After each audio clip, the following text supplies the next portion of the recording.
الحمد لله رب العالمين والصلاة والسلام على الرسول الأمين وعلى آله وصحبه أجمعين وعلى التابعين لهم بإحسان أما بعد السلام عليكم ورحمة الله تعالى وبركاته barka mu da kasantuwa a cikin wannan rana ta juma'a ranar 25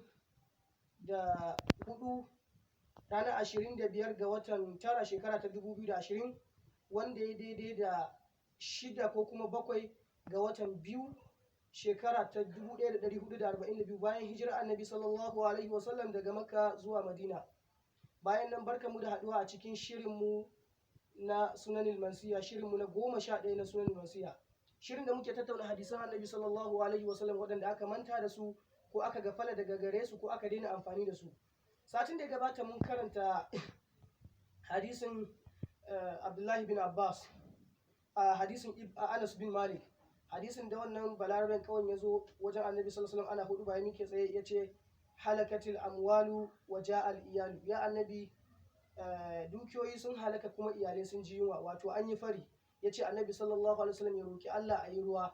Annabi sallallahu alaihi wasallam ya roki Allah aka yi ta ruwa tun daga wannan juma'a har wata juma'a ta zo. Satin da ya zo wata juma'a kuma wannan balarabe ko kuma wani balaraben ya ƙara mikewa tsaye ya ce tahaddamatil bina'u wa garaqatil malu. Ya ce ya annabi wannan ruwan da ka roƙa mu aka yi ta yi ya rushe gine-gine kuma ya sa dukiyoyinmu duk sun nice, shukokinmu duk sun nice. Ya ce ma annabi kuma ya roki Allah a daina wannan ruwan. Annabi sallallahu alaihi wasallam ya roki Allah ya ce Allahumma hawwalaina wala alaina. Hadisin da yake nuna muhalli shaɗin mu shine idan ruwa ya taɓanna aka yi ta rushe aka yi ta asara ruwan sama, abinda ake cewa shine Allahumma hawwalaina wala alaina, ya Allah ruwan ka yi shi a can wani wuri a bayan mu ba a kan mu ba. A yau za mu tattauna hadisin annabi sallallahu alaihi wasallam, hadisin Abu Hurairah radiyallahu anhu wanda ya zo a cikin Muwatta Malik, ya zo a cikin Musnad na Ibn Hanbal, ya zo a cikin Sunan na Imam Nasa'i, kuma ya zo a cikin Sahih Bukhari. Annabi sallallahu alaihi wasallam ya ce laula an ashuka ala ummati la amartuhum bisiwaki ma'a kulli wudu, da ba dan ka in tsananta ga al'ummata ba, ya zama mana tsananta musu, da na umurce su da yin aswaki tare da kowace alwala. Ma'ana duk lokacin da za a yi wata alwala ya aswaki. A wata ruwa ya ce la'amartuhum bisiwaki inda kulli sala, kuma a lokacin kowace sallah. Wato wannan hadisin yana nuna muku cewa kenan yana daga cikin sunna a duk lokacin da za ka yi alwala ka yi aswaki, ka yi brush. Kuma yana daga cikin sunna idan za ka je masallaci ka yi brush.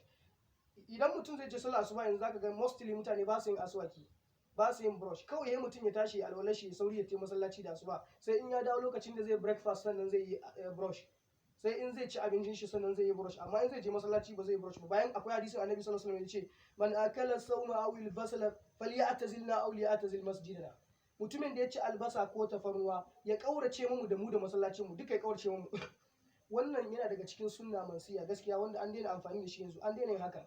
Kawai mutum ya tashi da asuba zai sauri ya je, wani ma da gudu kawai je yi sallah, bai damu da kada ya cutar da wasu da kin yin brush din ne ba. Yana daga cikin sunna kafin ka je masallacin mutane, kafin ka shiga cikin mutane ko ba a masallaci ba, ka tabbata ka yi brush. Wannan shine yake daga cikin sunna. Nan ya kamata mu tsaya, sai Allah ya mu tsawore sati mai zuwa sai mu ci gaba. Hadha huwa ma indi wa billahi tawfiq. Wassalamu alaikum wa rahmatullahi ta'ala wa barakatuh.